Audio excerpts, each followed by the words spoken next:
Why Wasn't It Better? I am your host, Patrick Darms. And your co-host Anton Paras here. Our guest today is someone you haven't heard in a while. Sean O'Connor, welcome back.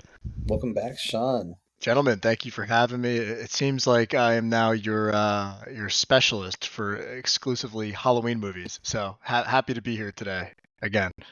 Specialist is the right word, because I feel like today's film is one that a lot of guests would have probably turned down. Yeah, when you originally asked me to do this, I immediately said yes, but then I had to really think long and hard. Did I like this movie the last time I watched it, which was probably 25 years ago, before this week, right? 25 years ago. And I couldn't get a good picture in my head of how I remembered it. But after watching it, I do remember what I thought about it the first time. So I'm excited to talk about it in greater detail today. Great. And do you have any fun updates for the listeners, since it's been a minute since we've had you on? Just really enjoying being a dad right now.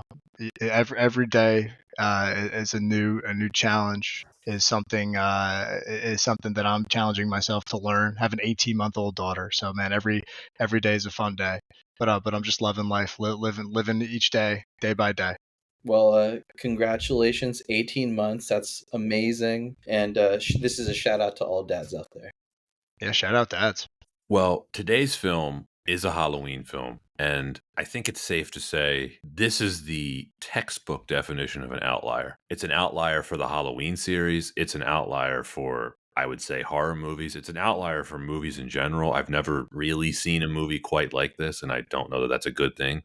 Halloween 3: Season of the Witch, always been the black sheep of the Halloween series. It's the one that a lot of people overlook, Sean. You're right. I don't even think I had seen this. If I did, I didn't have a great memory of it. Probably like you. I may have seen it a long time ago, but when I started rewatching it, or when I started watching it the other day to prepare for this episode, my mind was completely blank. I'm like, I don't remember any of this. Yeah, I think part of it might be because your brain just blocked it out in self-defense. Very possible. Right. I remember watching this movie at a very young age because growing up, my dad had me watch every single Halloween movie that was out at the time. So that was Halloween 1 all the way up to H2O, which was the latest, greatest movie at that time. Halloween 20 years later, shout out Jamie Lee Curtis and Josh Hartnett. That's technically the 7th? That was the 7th. Oh. Yeah, that was the 7th. So when I was watching these in chronological order in the 90s, the third one popped up. And as a kid, I didn't really expect this at all because Michael Myers wasn't even in it. And I know we'll talk about it, but yeah, definitely the black sheep and definitely an unexpected movie and still unsettling after watching it 24 hours later. It's a good word for it, unsettling. I'm in the spirit of things here. I'm trying to get in the mood. I poured myself an Imperial Pumpkin Ale. I thought that would be appropriate for this. Nice. Shout out, no free shout outs. Did we have any lit pumpkin spice candles? No, I definitely don't have one over here, but no pumpkin spice candles. Soon enough. I mean, Yes, they already have every coffee place has their own version of like the pumpkin spice latte. They do. I got myself a shamrock shake from McDonald's after seeing all the shamrocks in the movie last night. Seriously? It really got me there. No. I was gonna say, how sick do you want to get? Oh, and that's only around St. Patty's Day, right? Yeah. Does McDonald's still even do that? I haven't seen it in a while, but I also haven't been to McDonald's in quite some time. Right. The thing I was gonna say, if you were actually drinking a Shamrock Shake, I would have been very impressed. Anton, what are you drinking? Anything in between an Imperial Pumpkin Ale and a Shamrock Shake? No, not today. Drinking water, H2O, and not the Jamie Lee Curtis variety. Completely forgot about Halloween H2O. They're very underrated, but definitely not good. Yeah, I don't remember much about it, but maybe we'll cover it at some point. I don't know. But first, we have to get through this film. The tagline of this film is "The Night No One Comes Home." The plot is as follows. A terrified toy salesman is mysteriously attacked. At the hospital, he babbles and clutches the year's most popular Halloween costume, an eerie pumpkin mask. Suddenly, Dr. Dan Chalice finds himself thrust into a terrifying Halloween nightmare. Working with the salesman's daughter, Ellie, Dr. Chalice traces the mask to the Silver Shamrock Novelties Company and its founder, Connell Cockring. Ellie and Dr. Chalice uncover Cockring's shocking Halloween plan and must stop him before trick-or-treaters across the country never come home in this terrifying thriller from writer-director Tommy Lee Wallace. Halloween 3, Season of the Witch, was released on October 22nd, 1982 by the Dino De Laurentiis Company and Deborah Hill Productions, distributed by Universal Pictures. Written and directed by Tommy Lee Wallace, starring Tom Atkins, Stacey Nelkin, Dan O'Herlihy, Michael Curry, and Ralph Straight. The budget was $4.6 million, that is $15 million adjusted for inflation, and the box office was $14.4 million, that's $46 million adjusted for inflation. Why was this movie chosen? A year ago, Sean appeared on the podcast to cover Halloween 2 with us, and we figured, why not make this a yearly tradition? That's why we chose it. I assume if we were alive in 1982 and we were horror movie fans, we would have been excited for this, right? Like, audiences must have been hyped for this. Yeah, no doubt. Yeah, I mean, this is right on the coattails of Halloween 2, which, It's a year later. We can make the argument which is better, Halloween 1, Halloween 2. I think most people would say Halloween 1. But regardless of what your take is, both of those movies were good, right? So there was a lot of excitement going into Halloween 3. Yeah, and if you remember on last year's episode, we were all like kind of pleasantly surprised by Halloween 2. We were like, that it's better than its reputation would have you believe. We all thought it was pretty good. I think we all gave it a B-. Yeah. Yeah, it's Solid movie. I'm going to say this word. It's going to come up again later. Entertaining. Yeah. Agreed. And that was as direct sequels get, right? It begins immediately after the first one ends. It's essentially treating the story as just one long movie, right? This film, not so much. This film was as direct to VHS can get. If you had told me this was a TV movie, I would have believed you. A few of the kills were a little gory for TV, but they could have... But I would say the quality of the film overall... Oh, yeah. Yeah, I mean, if this was around today on a streaming service, this would be direct to Pluto TV. This is like a Tubi film that will be highlighted in October. Yeah. I mean, and Pat, this might be the first time I'm on this show where you're literally just reading the plot of a movie and I couldn't hold in my laughter because even you just reading facts about a movie, it just is so ridiculous. Dr. Cockring, I mean, just all of it is just, it's just too funny. Is it juvenile that I laugh every time? Yes, but I will laugh every time. It's just Connell Cochran it's a name. Sean, you're right. I was trying to keep a straight face. I didn't even get into the details of the plot, which we are going to explore.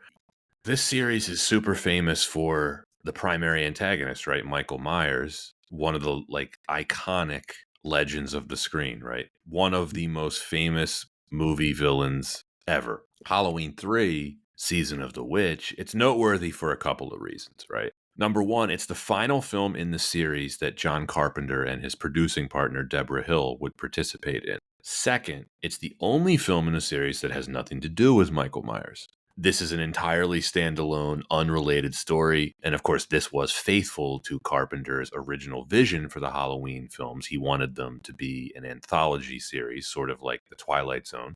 And third, this would be the last Halloween film distributed by Universal until the 2018 film Halloween. So we mentioned this a little bit before. This was released a year after Halloween 2, and it was considered a box office failure. We read the box office numbers. It is absolutely the black sheep of the series. It's sometimes cited as one of the worst of the series. It's everything that an Outlier is. This is this movie, right? But over the years, it has developed a cult following. This film has a fan base, for sure.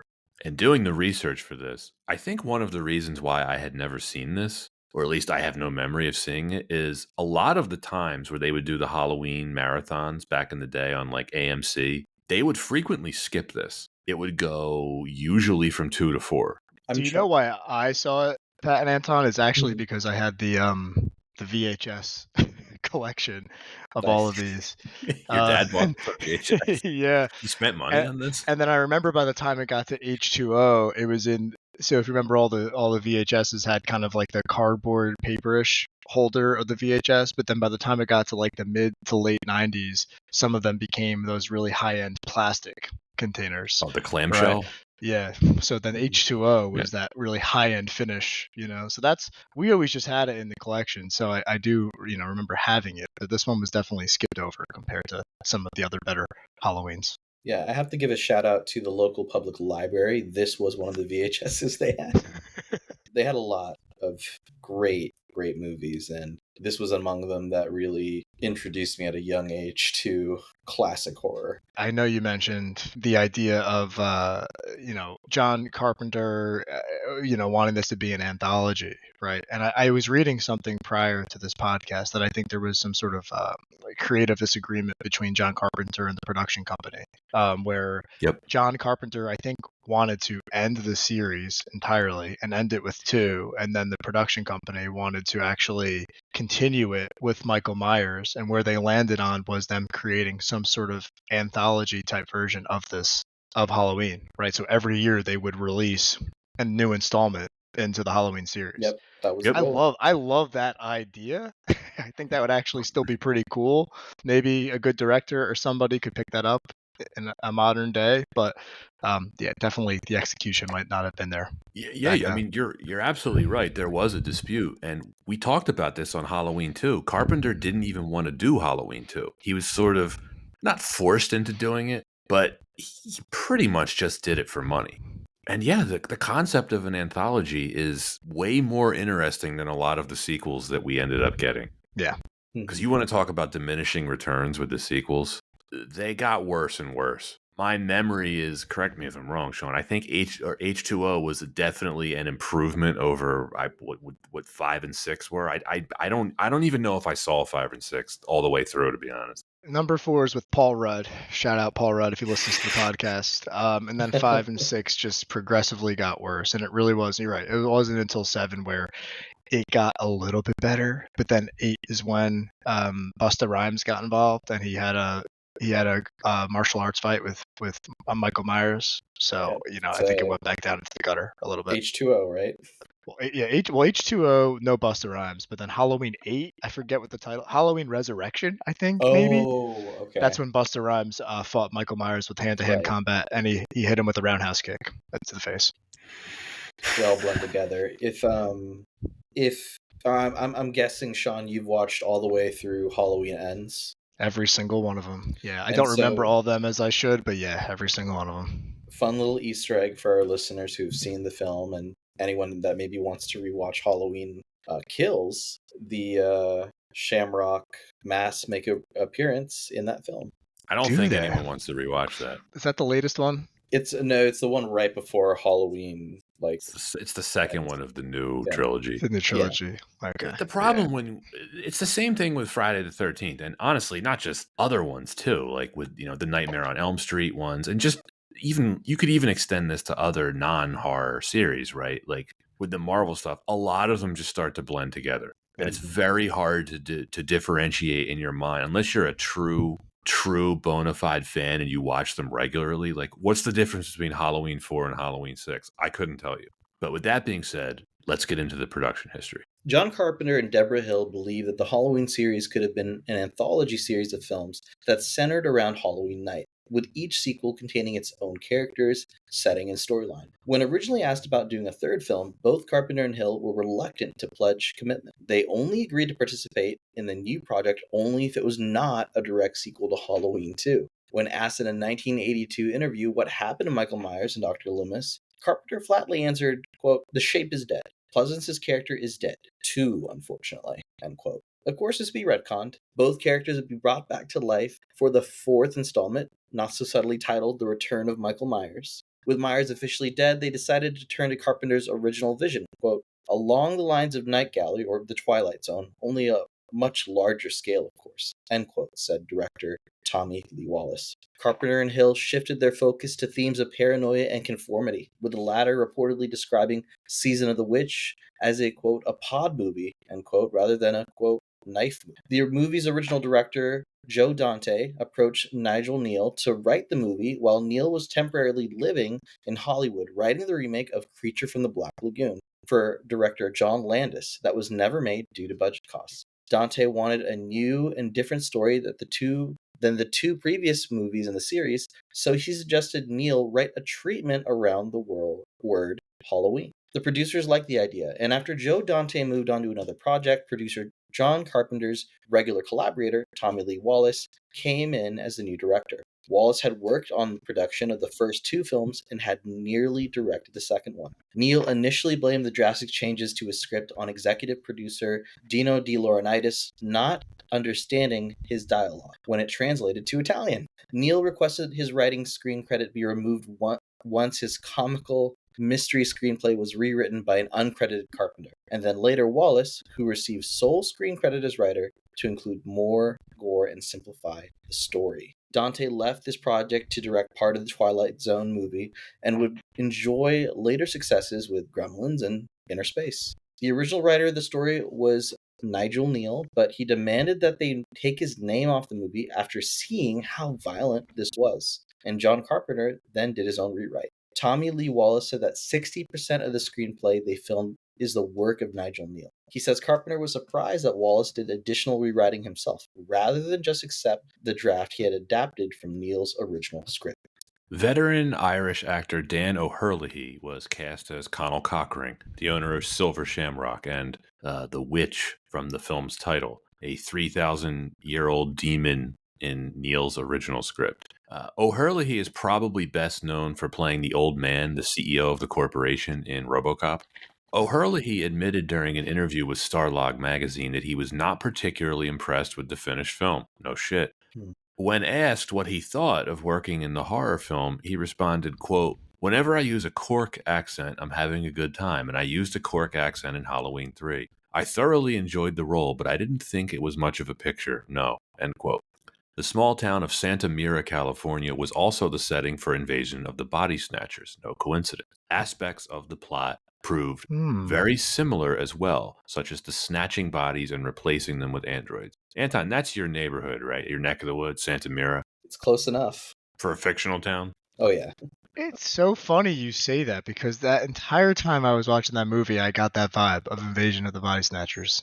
Filming took only about a month, lasting in April and May of 1982. Most of the filming took place on location in the small coastal town of Loleta, California. Familiar Foods, a milk bottling plant in Loleta, served as the Silver Shamrock factory. But all the special effects involving fire and smoke and explosives were filmed at Post Studios. And I have to say, that special effect shot of the factory on fire, not very good. Tom Atkins revealed that he didn't know how the movie was going to end because, quote, "they shot a couple of different endings," end quote. Using the original molds, the skull, the witch, and the jack-o'-lantern masks seen in the movie were mass-produced by Don Post Studios, and they sold in retail stores to promote the movie's release. The movie's novelization was published later in 1982 by science fiction writer Dennis Etchinson under the pseudonym Jack Martin. Despite the movie's critical failure, the book became a bestseller and was even reissued 2 years after the film's release. This ended up with a 50% Rotten Tomatoes score. And I found that noteworthy because that is significantly better than the score Halloween 2 had. That was somewhere around 30. What? Yeah. And this is actually a higher Rotten Tomatoes score than most of the subsequent sequels. We mentioned the box numbers in the intro. The film did turn a little bit of a profit, but it made about $10 million less than Halloween 2, and Universal saw this as a failure. So that is it for the production history. Before we talk about why wasn't it better, we are going to take a quick break as we hear from one of our sponsors.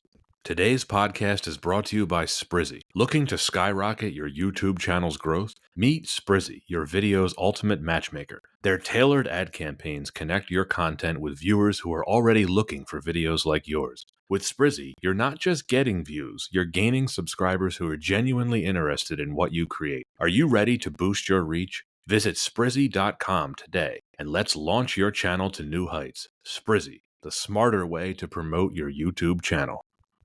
It's time to talk Halloween 3, Season of the Witch. Why wasn't it better? Number one, this is the obvious one. There's no Michael Myers. That's it. That's the primary reason why this film failed at the box office. That's the primary criticism for this film. You know, I tried to go into this movie with no bias and think about it as objectively as possible, right? Thinking about putting it into the lens of it being a part of an anthology, right? Because you could argue, and again, I think we all know what my stance is on this movie, talking prior to this, but you could argue that after Halloween 3, there was an oversaturation of Michael Myers, right? Still to this day, really, there's just, too much Michael Myers. It's almost like it's more of the same. You know what you're going to get.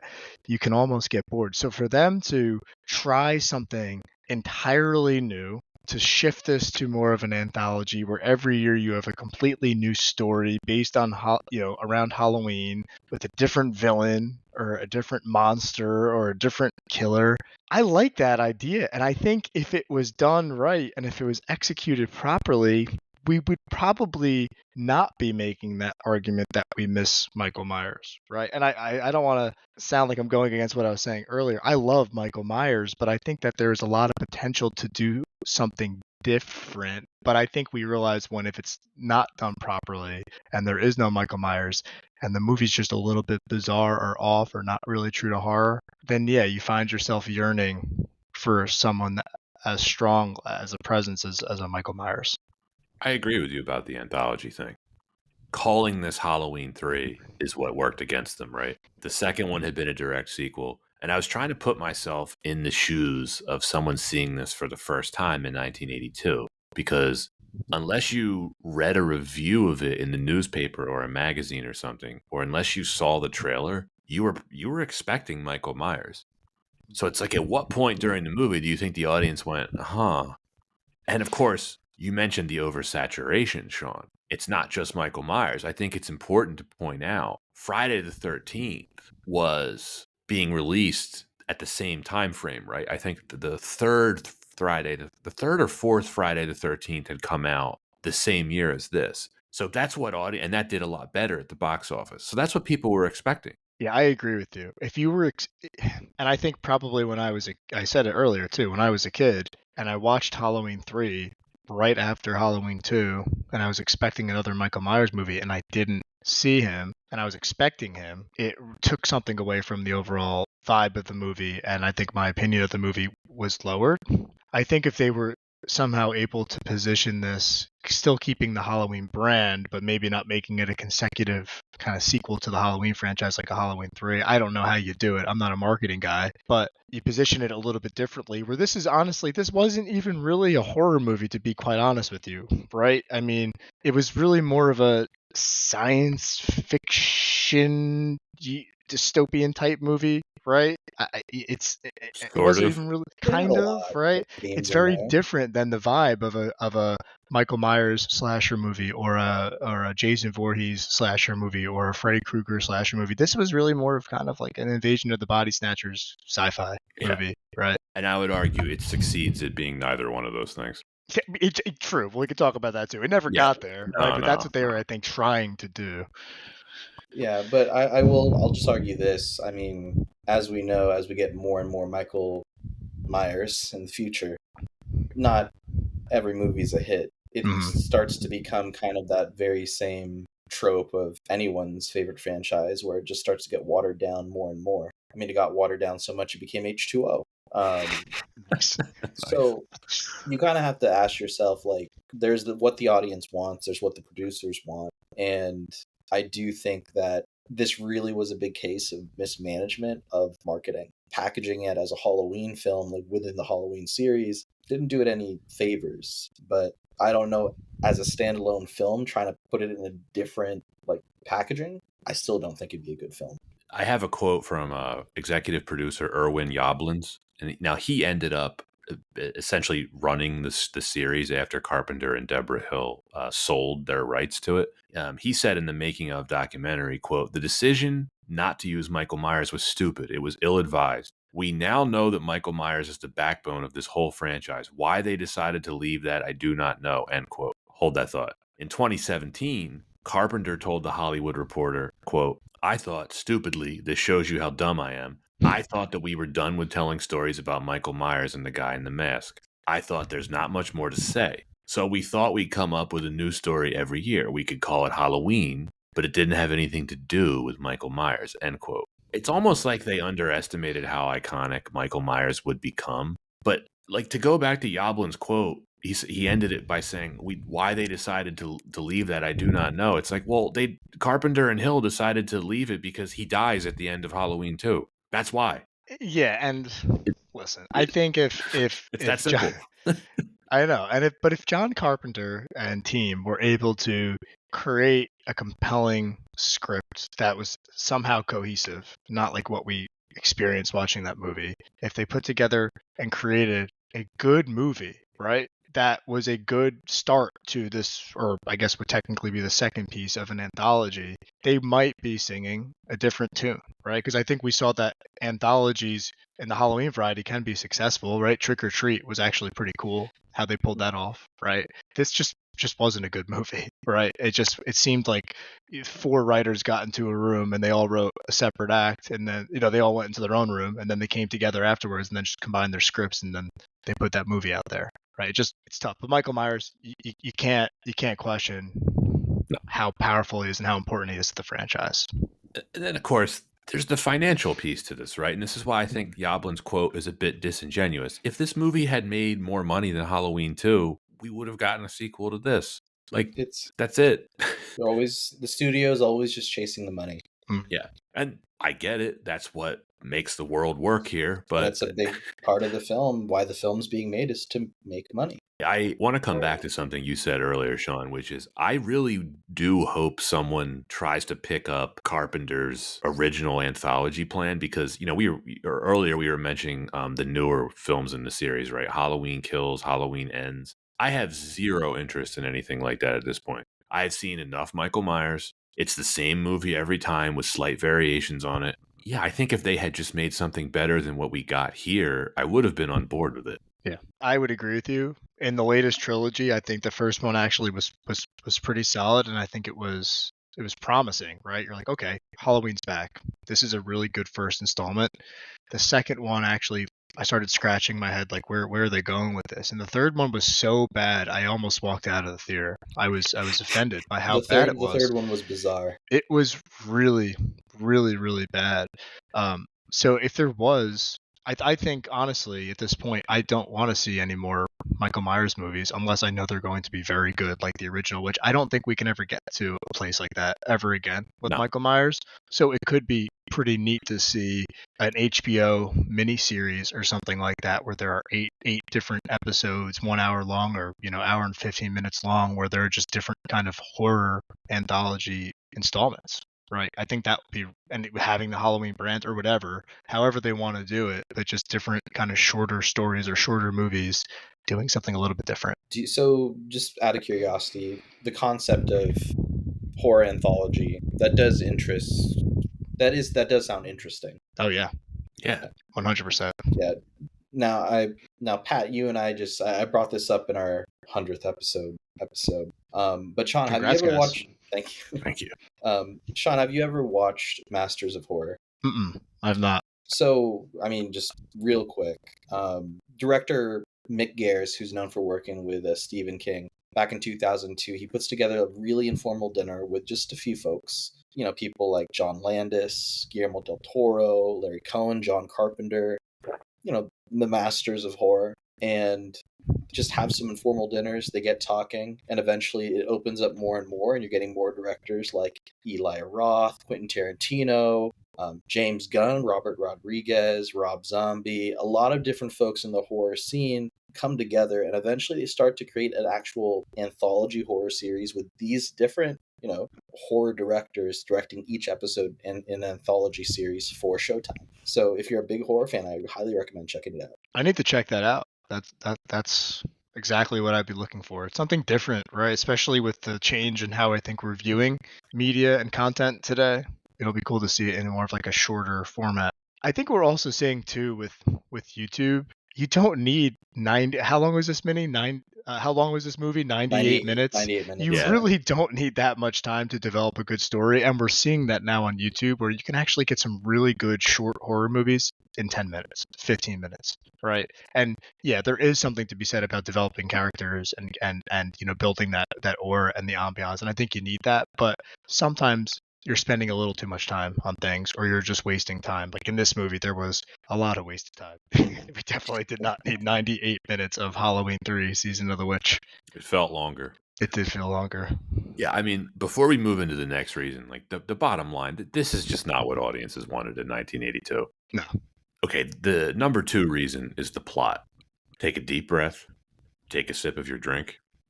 This is an even bigger reason than just the absence of Michael Myers, because if I had seen this in the theater with no context whatsoever in 1982, I was confused now in 2024 with the benefit of like Wikipedia and Google at my disposal. The plot of this film is banana nut bread crazy in every bad way.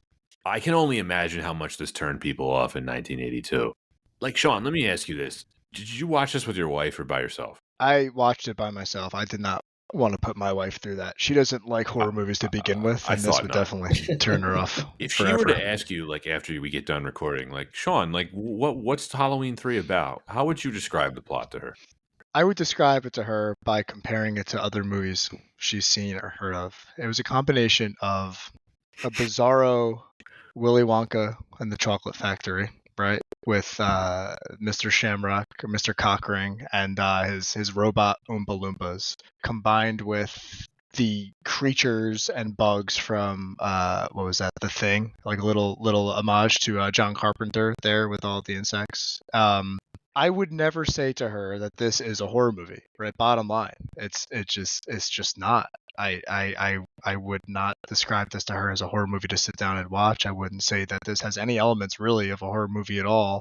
Bottom line, I would tell her not to watch it. That's how I would end my conversation on the topic to her. It's fair. Mm-hmm. That was a bold attempt at trying to explain it, too.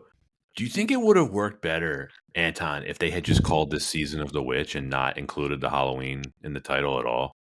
Yeah, well, if they did that, then the only thing that we would have is a terrible movie called Season of the Witch. Fair enough.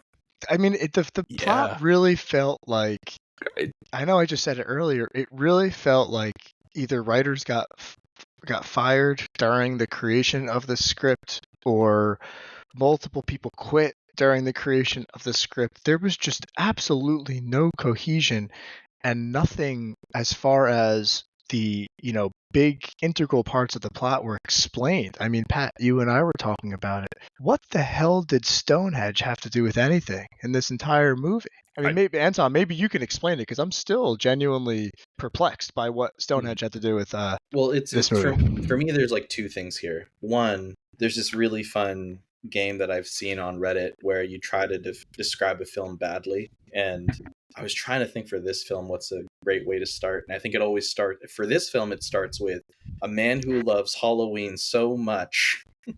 I think that's a great way to start, but I can't figure out the best way to complete it. Maybe uses robots to change the lives of children across America. That's good. Yeah, but I think the other part of it is this film has a lot of ideas that probably reflected what was popular at the time.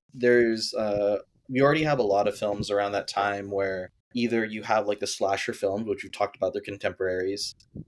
There's already a lot of big sci-fi elements. Even this deep synth soundtrack that we have in the film, that's something that's classically used in a lot of earlier sci-fi films, Logan's Run being a great example. And so even these elements of, like was mentioned earlier, Invasion of the Body Snatchers, a lot of similarities there. So I kind of see like this is more of like a mix match of what was very popular at the time. And then when you try to kind of package it in a film that is unique in its own way, like it doesn't have like a very strong identity other than this very like unifying theme of Halloween. So yeah, there's just a lot of different tropes here that kind of lived in this time period. We pause for a second, and maybe Anton or Pat, you can describe this or explain this to me. What's going on with the robots? Why were there robots? Who were the robots? Why was this guy obsessed with robots? I don't know. I don't know what that had to do with it, with an ancient Celtic ritual. They didn't have robots 3,000 years ago. And then the robotic maid, housewife, sewing something from 1747 from Munich, Germany. That is the only part of the film that actually creeped me out. I thought that was a pretty good, effective scare. where he walks in and you can see her like crocheting, and you know something's not right, but you can't really tell, and then her head comes off when he grabs her. That was pretty good. But the answer to your question, Sean, is I don't know. Can I hit you with a question? Hopefully I can answer it, sure. Why would they put the actual film Halloween in this film? That was really funny that they had that. Like, why would you remind us of a better film? What are you doing? I don't know what they were thinking. I think everyone kind of mailed it in, so to speak, a little bit. They were just doing this to do this, and they Well, it's didn't like, necessarily care. I mean, you were talking about like what happened with the script. I mean, we know a little bit, right? Like that guy Neil, he left. He didn't want anything to do with it, and then Carpenter wrote some of it, and then Tommy Lee Wallace is the only one who got official credit, but he claims that most of it was the other guys who quit. It's like they're playing hot potato with it. It's like reverse Spartacus. In this case, no one wants to actually man up and say that I did the script. I read originally in the script that the TV broadcast wouldn't kill the kids wearing the masks, but it was going to brainwash them and turn them into killers. I feel like that makes more sense than whatever bullshit science fiction microchip witchcraft Stonehenge baloney that this is. Very inconsistent too, what it does to people, right? Whether it's like it blows off that lady's face versus summons. Oh, with like the laser or whatever. Yeah. Yeah, that's how I remember it when I was watching it as a kid. It was completely different when I watched it, in my adult life. But I remember, for whatever reason, and I don't know if this is just my brain trying to block out the movie, but all of the kids in the town becoming killers and just killing everybody in the town. But maybe that, what's the term? Like when you think something is one thing and then you remember it completely different. Is this like the Mandela effect? Yeah, the Mandela effect. Yeah. I think it was something like that. Maybe you were thinking of Children of the Corn. Maybe, right? Combining that somehow with this movie. Yeah. Making this a sci-fi film, it just clashes so much with the first two. They're just slasher movies, and then this doesn't work as a horror movie. It doesn't work as a sci-fi movie either. It gets caught in this halfway house where it's neither one of them. Well, let's not forget it also tries to kind of play off as a mystery film too. Right. Oh, when the doctor, I keep forgetting his name. Chalice. Completely abandons his Dr. Jerry, just decides to leave his family behind. Buss? Yeah, Dr. Buss. Yeah, Dr. Jerry Buss, owner of the Los Angeles Lakers. Just decides to leave his family and go on a manhunt with some young, we don't know her age. Hopefully 18-year-old woman. Hopefully 18-year-old woman, and go searching for monsters in a random town in California. Wait, no, Sean, don't worry about it. She's older than she looks. Than I look. So does that mean you're 17? But you look... What? What does that mean? She was officially half Tom Atkins' age when they filmed. Of course. How old was she actually in that? She was 23. She was 23. And he was 46? He was 46. So what's like the rule of Hollywood? Usually, like whatever age you're playing, you're actually usually like a few years older. So if she's 23, that means she was probably playing like a 17-year-old. That's what it was implying. I mean, it was a really weird thing to include that in the script when they after they have had sex, he's like, wait, how old are you? Why would you write that in there? That made no sense. Yeah, it turned into a weird early 80s porno. Then that weird music was playing. Yeah, it just had a weird vibe out of nowhere, and then all of a sudden that was it. Got some nudity in the film. Got a little nudity, little TNA. Before I forget, I did ask ChatGPT to explain the plot. Did your computer explode? A blue laser. Did it start singing to you? Okay, here's the result that it gave me. Quote, hospital emergency room Dr. Dan Chalice and Ellie Grimbridge, the daughter of a murder victim, uncover a terrible plot by small-town mask maker Connell Cockring, a madman who's planning a Halloween mass murder utilizing an ancient Celtic ritual. The ritual involves stealing a piece of Stonehenge, using pieces of that to power microchips to put in Halloween masks, and a triggering device contained in a television commercial, all designed to kill millions of children, end quote. That is... I mean, that explains it. That is, yeah. ChatGPT to the rescue. That is. But I guess what's the motive? Why would he want to kill millions of children? There's because he loves Halloween so much. And Samhain or whatever. Samhain. Samhain. Do you remember Samhain gets very, very briefly referenced in Halloween 2? It was written on the board. Mm-hmm. Yeah. I mean, we know that there's that thing in the script about he was originally a 3,000-year-old demon, but that's of course not in this. That was never included. No, Not in the movie, at least. no, It didn't make any sense. it's just complete nonsense. None of it makes any sense together. So I will say though, and you guys might hate me for saying this, I thoroughly enjoyed maybe the first 15 minutes of this movie where the heavy, Pat, we were talking about it earlier, the heavy synth started playing. Yeah. The intro scene where there's orange lasers that ultimately becomes the pumpkin to show that it's Halloween. There's the cool car chase where this guy is running from a bunch of, we don't know what they are at that point, but just it almost looks like two agents from the Matrix, and he gets murdered in the hospital and his eyes get gouged out and his face kind of imploded. I mean, it kind of started pretty interesting and almost pretty cool. Like, it had potential, right? Yeah. Like, if they continue that momentum and had a well-developed, thought-out plot, I actually feel like it could have been a good movie. But it just kind of went off the rails. After the hospital, it went completely off the rails. Is that when what's her name, Ellie, meets the good Dr. Chalice in the bar where he's just smoking and drinking in the middle of the day? Yeah, he's passed out on the couch, drunk, when this guy breaks into his hospital, kills his only patient, and then he goes to the bar shortly after where he finds her. Yeah, he seems like a pretty terrible doctor. Gonna say not a good doctor. Did you catch the funniest part about that, Anton? Do you know how she found him there? Oh, because he was sleeping. No, he's alone in this bar in the middle of the day, and she comes in and she's like, yeah, they told me you'd be here. It's like I assume she meant like the employees at the hospital. It's like, oh yeah, Dr. Chalice, he's usually at the bar down the street. Like, yeah. And is this guy like, he's an alcoholic, he's a bum father, he must be the best doctor in the world, right? Because every woman in this movie, there were maybe 4 women in this entire movie, 75% of them were having sex with this doctor. Yep. His wife, the other doctor, and the daughter of the guy who was murdered, who didn't even really care that her dad was murdered. She just wanted to go explore warehouses and sleep with this doctor, right? I mean, her mourning period was very brief. If any mourning period at all. Yeah, she has father issues. Okay, so the good Dr. Chalice is played by Tom Atkins. He's the quote-unquote hero of the film. Mm-hmm.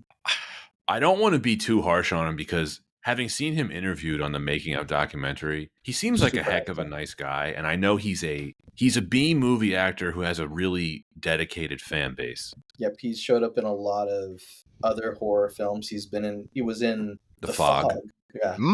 Yeah, with Jamie Lee Curtis. So another John Carpenter film. Yeah, and he regularly does the horror movie like convention circuit and is just very candid about his time on set. And I think, not a bad performance on his part. I'll push back a little bit on that. I don't think he gives a bad performance, but the fact that he's the best actor in the movie ain't good for the movie. And he's also, the way he's written, now this is not his fault. The decision to make him a alcoholic, smoking, horned up, probably irresponsible doctor. He's a deadbeat dad. He just completely doesn't seem to have any interest in his wife and kids. Why am I supposed to root for him as the viewer? I mean, listen, that Halloween mask commercial was on every single TV, every single radio broadcast. It was impossible to miss that those masks were the best masks and the only mask you should be getting. And he comes home to his kids and gets them little plastic masks. He comes home with some crap. Terrible. Like, you just know he's a bad dad, right? I mean, Sean, in his defense, he was drunk. He just comes home and hits a flask. It's almost like, it doesn't matter how good of an actor you are. None of those actors or actresses could have succeeded with that script, right? Like you said, Pat, how they wrote those characters, it was just, it's impossible to be good. Just why would you write him like that? And that's not even getting into the fact that he turns up to this girl's dad's funeral, and then being the walking erection that he is, his way of handling it is basically, I know you're mourning your father. I'd really like to assist you by having sex with you. No, there's nothing compelling about him as a character to root for him other than, despite all of his faults, he still pursues the mystery. That's literally it. That's his only redeeming quality, which is it. Anton, here's a little maybe secondary description for Halloween 3. Separated dad goes on weekend excursion with girlfriend seeking adventure and fun. That's another. That one's pretty good. I like it. I like it. Can we throw in the term unorthodox doctor? They call it troubled Al- doctor. Alternative medicine. I just assume that in where it's not Santa Mira, but like whatever town he works in, he's like very clearly the only doctor available to work in the hospital. Like, It's funny because they set this in very ambiguous Northern California, right? yeah, really narrowing it down. And so if I had to think like what does it kind of feel like, it does kind of feel like maybe like the inner coastal towns, like you get towards the mountains of like Santa Cruz, which I think was a bit of the vibe. Yeah. In which case you're going to get a lot of weirdos. Shots fired, Santa Cruz. Yeah. Here. Santa Mira. You know what this film made me realize? It made me appreciate Donald Pleasance in the first two films like even more. Yeah, just over the top, but fantastic. I shot him 6 times. And am I crazy to say, because I said earlier that this was almost giving you vibes of Willy Wonka and the Chocolate Factory, where A little bit, yeah. the Oompa Loompas were robots, and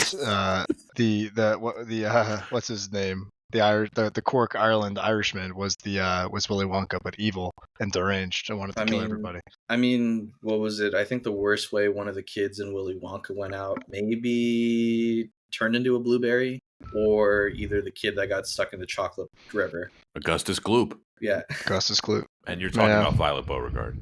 Exactly. But then I don't think any of the Oompa Loompas just snapped someone's head off. No, that poor homeless guy. Yeah. He was the only guy that made our doctor smile when he ran into him. They took a few swigs together. I don't have any diseases. I forgot about that. They do drink together. Oh my gosh. They have a few drinks. They talk a little bit of shit about the corporation, and then the hobo goes back to his little, actually, I would say very stylish homeless situation this guy had, right? He had a nice little shack. A simple life. Clothes. The weather was pretty good in Santa Mira. Yeah. Oh, man. The rest of the performances I thought were pretty bad. There's not much to say, right? No. I mean, who would you say the best supporting performance is? Dan O'Hurley as Cockering? I guess he's creepy, but like, I mean, you just don't know what his motivation is. The way he just phases out after turning into like a paper mache man. He does the. Yep. What does that mean? Like, why are you clapping? What did you do? We don't know what you just did. I would make the argument that the best supporting actor was really the only one that helped kind of drive the plot forward. It was the coworker, the other doctor in the lab, who actually helped us understand that those agents were actually robots, that there was something going on, there was something awry, and she was kind of the only level-headed normal person in the entire plot. And then they kill her for Wait, whatever reason. Did she die? Yeah, she gets drilled in the head. Oh yeah, she gets drilled in the head. Yeah. I don't know why they killed her. The only off-screen kill. I'm still not sure why they killed her. Like, if they're gonna, it's Halloween, they're gonna complete their plan anyway. It's like there's no point in killing. Like, why? But she knew too much. Well, she wouldn't have had the mask on, unlike all the other kids. Yeah, but maybe because she knew too much. They had the recording device in the hotel room. He was feeding all this information over. What did she really know, though? She didn't know shit. That's why they drilled her.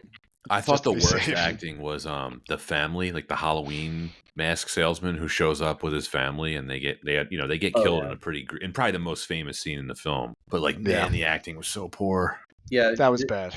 That was a tough watch. There wasn't a single kill, I feel like, where you felt bad for the person getting killed, because it was all very over the top and campy. Confusing. Right? Confusing versus, like, of course there's going to be horror films where it's just like you feel bad, or it's like, dang, like that's intense, but and the way that they set everything up too, and this is back to just the horrible nonsensical plot. It's like it's a microchip, but it's also magic. It's like again, it's the blending of horror and and sci-fi. It's like it just doesn't work together. And I think this is, again, trying to fit in a bit more than it can actually chew. There's a lot of instances where you could look at other films that have gone a bit more unconventional with a storyline. I don't know why, but I was reminded of a Sleepaway Camp from 1983. Anyone here seen that? Another really just off the wall film where it really, the twist in it actually does kind of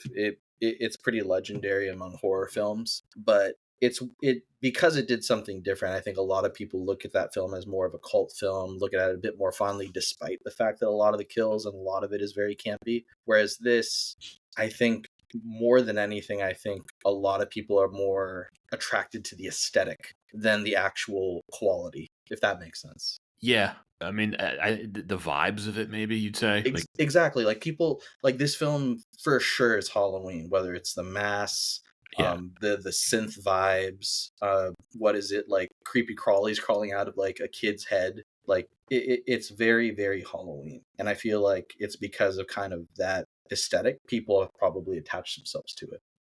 I'll certainly give it points for originality, but one of the other problems with it too, and I'm curious to hear both of your thoughts on this, is all of the so-called action in this film is so slow to develop. It felt like everything was happening in slow motion. Like when the android is attacking the guy in the beginning of Mm. the film, and the car ends up pinning the android against the other car. It's happening at like 3 miles an hour. And even when he's running away, it seems like he's running slowly. Everything is just so slow to develop. And all the kills are very boring for the most part. Yeah, no, it's true. And I feel like the film doesn't do a great job of building tension. Maybe that's another thing. Yeah. Yeah. No Yeah, tension. it just never really hooks you in, right? And then when it finally, I mean, I think the only time where it really had that potential was like what I said in the beginning, where again, you just came off of two Halloweens, both very solid films.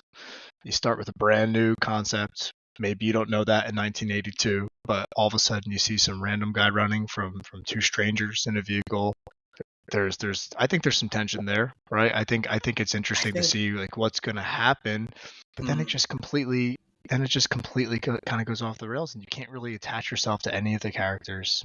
You don't really get excited by any of the kills. You don't really connect with anything at all in the movie, the plot, the vibe, anything whatsoever. yeah, so I think that's a really great observation. So the thing about the way that this film kind of presents any of the danger, any of the horror, it's much more jump scare in style. It's much more abrupt, very jarring. I feel like there's a lot of it, like examples like in the beginning of like random dude just shoving like his fist in this guy's face versus even the way that they reveal like the microchip to that lady in the hotel room next to the room where Jerry Buss is banging this woman he's just met, One of the cheerleaders. one of the cheerleaders. Even the way that's presented, maybe you think of like a more conventional horror story. Would it make sense to kind of like hint that technology is a bit of a danger in this film? Because up to that point, it's very safe to say that there's no way to kind of even think there's a sci-fi element. All you get is messing around with the chip and then instantly your face is phased off. Versus if there was any kind of hint that something could happen. And it has the added shock value in the bad way of just being confusing. Because to Exactly. your point, Anton, they don't set up the technology part of it. Every time there was some kind of a supposed escalation, I ended up being confused. Like when Dr. Chalice or Dr. Bus, whatever, when he ends up foiling the plant, when he escapes in the factory and then he's up in the rafters and he dumps like the microchip confetti on everything and it like somehow breaks everything. I don't kills all the androids somehow, and none of it's clear. All the systems short out and it ends up creating the giant blue laser from the Stonehenge rock, which turns Cockring into paper mache, and then he disappeared. You're like, what's going on here? When you're confused like that, you don't even have a reason to be scared. No, because you're trying to figure out what's going on. I mean, they kind of drop. I mean, I don't even want to say they kind of drop, but they every now and then will sprinkle in little nuggets of information that you think are going to be important for the overall plot. Like, for example, when the salesman and his family visit the chocolate factory, they start talking about how he's a master of illusions or pranks or something like that, and he created some sort of device or prankster device that was groundbreaking, and that's how he made his millions. So you're like, all right, maybe this guy's a master of illusions or pranks or things like that, but that's kind of it. And then they never really talk about how this guy was able to create synthetic robots, Nope. microchips that can melt people's faces off. Like how I thought maybe that they were trying to tie that together somehow, but they never really bake it out. So it's hard to really get too connected because you're trying to piece things together in your head, and it ultimately takes you out of the immersion of the movie and your enjoyment of the movie. And I think that's what kind of takes you out of it. We haven't Now, even gotten to the most confusing part of the film, in my opinion, which is why did they replace Ellie with a robot version of Ellie? or at what point, yeah, did that happen? I mean, they capture her, and then when he rescues her, he's dragging her around in the factory, and she's just going along with it, and then she ends up turning on him in the car. Again, Mhm. none of this is clear. Nope, none of it's clear. Also, that means they would have had to have built one really quickly, which I guess maybe they have the technology for. But that's the So thing. No one else is a robot, right? It's all the same looking types of guys wearing the suits, right? It's it's all the agents from the Matrix, right? It They're would all have it yeah. would have maybe made more sense if like she had a microchip that was influencing her actions, but they didn't even go in that direction. so she definitely wasn't a robot the entire time, right? That's also what I was thinking. Was No. she okay, so they turned her into a robot, like she wasn't. I think I he think that would would have have been realized she funny. was a robot when they had sex. Probably. I don't know. I mean, how smart was this guy? Like how creative could he get, and how real robots could he make? You know? That could have been another funny like way to end the film is like they're cuddling in bed and then her face is only facing the camera and then it just falls off and there's the robot face.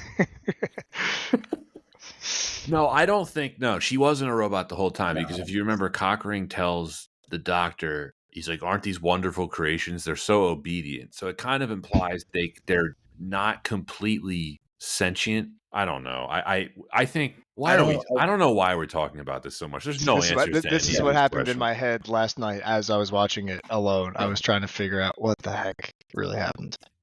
Yeah, it's look, this is one of those horror movies that I think people like to really pretend it's some like overlooked gem.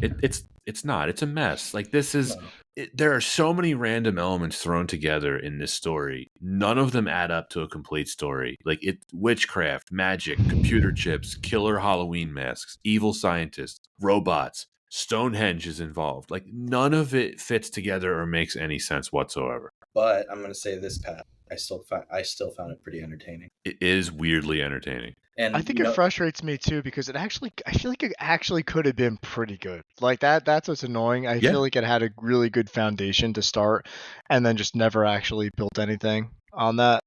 So that's what frustrates me. Back to the Masters of Horror thing you mentioned, Anton. I think this would have worked way better as like a 30-minute Twilight Zone episode. Yeah. because when you do that, right, you kind of put a bit more constraints. I could totally see the writer being like, we got to throw out the Stonehenge thing. It's not going to fit. Yeah. Versus here, you have so much time. You know what? I really want to flesh out that Stonehenge idea more. The fact that they steal a piece of Stonehenge too and bring it there, I mean, interesting. Just need to know if we're missing something on that whole Stonehenge thing. Like what? There's no, we can't talk don't. about this anymore. Yeah, Okay. we can't rack our Yeah, brains. let's around move on. Sorry. Because I will like, say this. yeah. This film is 90 minutes. There's no way this episode should be over 90 minutes. Let's move on to the next reason. Mhm. Everything else. I want to talk about the positives because we've been pretty harsh on this film so far. I think it is really well shot by the legendary Dean Cundey. He's a great cinematographer. We talked about him on Halloween 2. He shot Back to the Future, Who Framed Roger Rabbit, Jurassic Park. I think this is a well filmed movie. A lot of it's filmed at night. Excellent use of the color black. There are some really good shots, like that one of the kids trick-or-treating as the sun's going down behind him. That's really cool. And I do want to give the cinematographer his props because this is, I think, well shot. Yeah, it's kind of part of those, we talked about it earlier, the vibes, the aesthetic of the film. It feels like a very nostalgic Halloween, and I feel like films that come to mind, there's a lot of slasher films, right, that kind of fit like, oh, I want to watch it during Halloween, but a film like this, it's very on the nose, but also like looks like how I would imagine Halloween be in my mind. Even the mask that they choose to kind of represent their maniacal plan, like it does feel like a very nostalgic Halloween. And I think like something about that too, I was looking at eBay and an original mask, one of the original masks, does anyone want to guess what it went for recently on eBay? I would say probably hundreds at least. right? Okay, hundreds from Pat. Sean, do you want to guess? I mean, I'd say over 1,000 then, just to try something different. It was $2,500. Not surprising. Wow. Yeah. I'm not surprised by that. Do you know what they retailed for when they came out in 1982? $10 maybe. No, they actually weren't cheap. $30. Yeah, it was about $30. Yeah.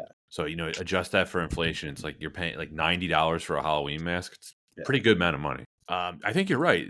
The masks are cool, and that is one of the probably very few iconic things from this movie. Is these three masks are pretty recognizable. The other part of this that I really liked, I think all three of us love the score. John Carpenter Super composed it with creepy. Alan Howarth. Super creepy. I love this score. Undisputed #1 top element of the movie was the music. Yeah. It's the perfect, creepy 1980s computerized synthy horror. Oh, it's a really, really good score. It's doing a lot of heavy lifting. This film might be a total failure for me if it wasn't for the score. Yeah, it's purely for me the aesthetics, the score, and then I think it's because I haven't seen it enough in a long time. It also feels a bit jarring when you see some certain scenes for the first time in a long time. So it has that, and I feel like certain visuals in the film very chilling. Yeah, it's got some vibes. It's a little spooky in parts. I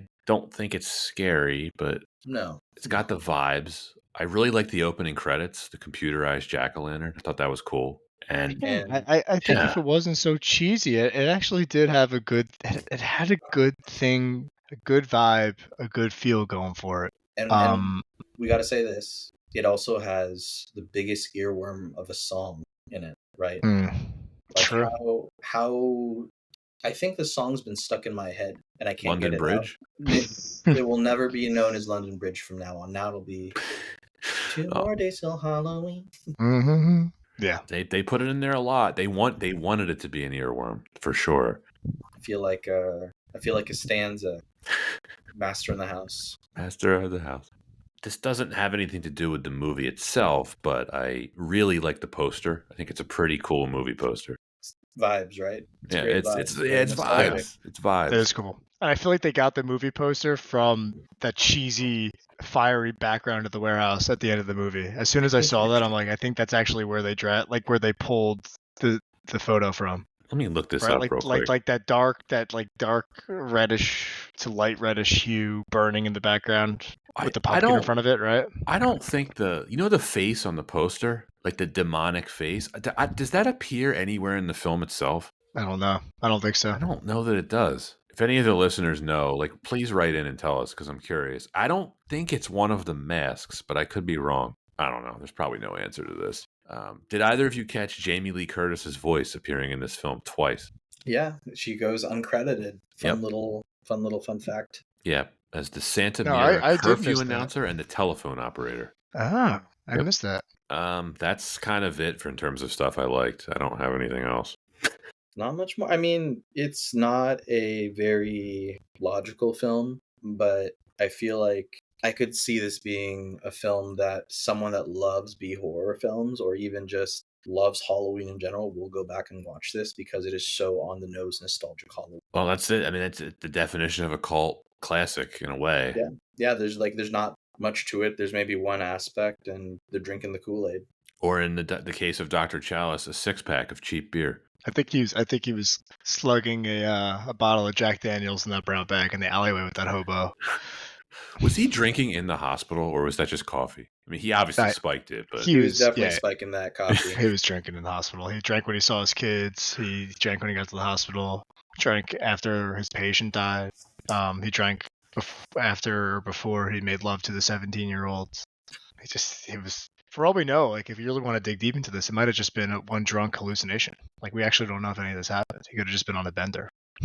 Very possible. Well, all right. I think we've talked about enough, right? There's no Michael Myers. Plot is pretty nonsensical, and then we talked about some stuff we liked. Sean, as the guest, would you like to go first and give your rating?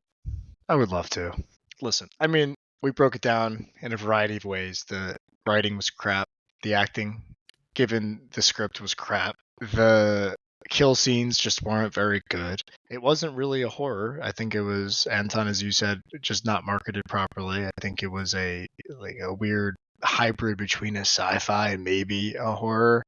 It left a lot to be desired. I think it had so much potential, which is so frustrating because it really could have changed the entire trajectory of Halloween as we know it if this thing was successful and if this movie was actually good, which it wasn't, right? It just wasn't a good movie. There were just too many flaws, too many questions left unanswered.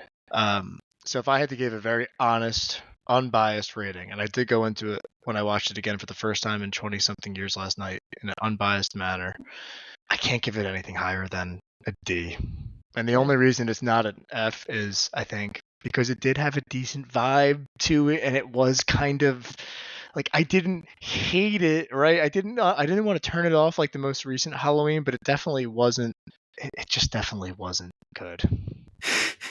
It's just not very good, is it? I don't think this is a very good film, but I do have to admit I find the film very entertaining. I said it a lot during this episode. I mentioned that to Pat. I already talked about what I really enjoyed about the film with it, the aesthetic, very nostalgic feel of quintessential Halloween hallmarks, whether that's the costumes, the eeriness, the amazing soundtrack to the film. There's enough there that I could totally see this film having its hardcore fans. And I remember before the episode, I was shocked to see that this film had a Blu-ray collector's edition that still goes for $30 on Amazon. But now I get it. Like, I would actually love to find that copy, check it out, and see what this film looks like on Blu-ray, because I think that it is entertaining to kind of see the aesthetic, to see like the B horror elements and the way that it's mixed together. While not very good, it is like campy and entertaining. And so I also chatted about this with Pat.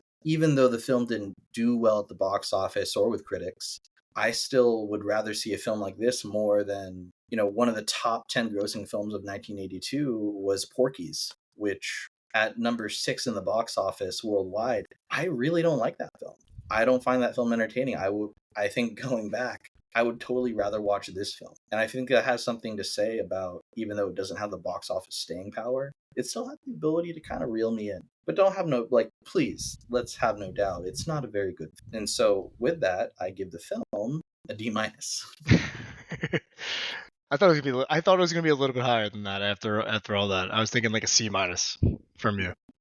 This film is very hard to take seriously. I do give it points for its originality. I respect Carpenter and Tommy Lee Wallace for trying something different. It's like a very big, brave swing at the bat, right? The score is just wonderful, and I highly recommend checking it out on Spotify. The film has some cool 80s horror vibes. It's well shot by Dean Cundey. If you like schlocky 80s horror, you'll probably enjoy this film. I understand why this film has a cult following.